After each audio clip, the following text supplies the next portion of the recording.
Here's the really ironic thing. The people that wanted to get out of Europe before Brexit said that the EU was too powerful and Britain had no real say on it.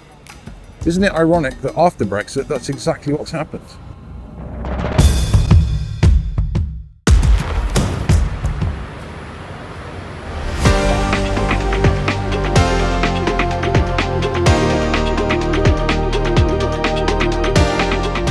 Hello, I'm in London and walking around thinking about Brexit.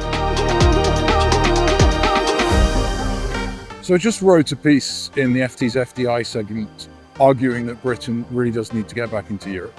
And I made that argument effectively on trade and security grounds. But here's the really ironic thing.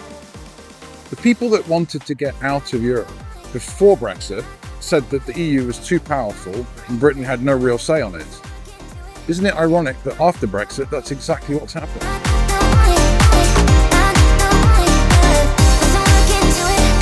So the British have always walked a really fine line with Europe because we've had these two fears that we've had to deal with.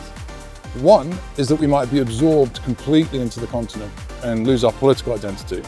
And the other is that we might be excluded from the continent completely and lose our economics. So the first one, Hitler tried and failed, thank God. And the second one, with the blockade, Napoleon tried and failed, thank God. But it was only really being in the EU in the way that we were, that we managed to sit on the fence.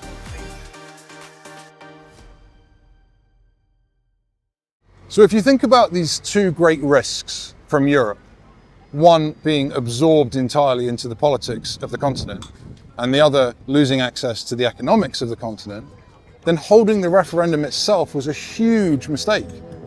Think about it, right? If the British had voted to stay, then the Europeans would have turned around and said, well, you're in then, aren't you? So you might as well join the euro. So I honestly don't think that voting to leave the European Union was a strategic mistake. I think that was a democratic choice. I think holding the referendum at all was the strategic mistake.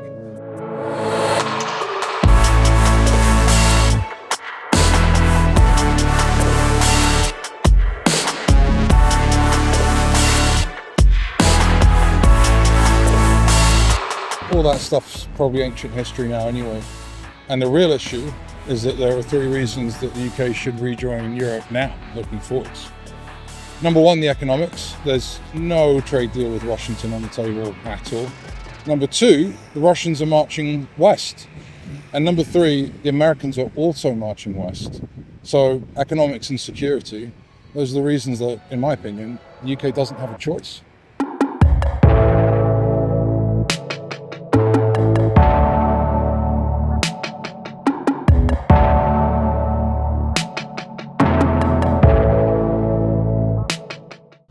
This is what I really came for though.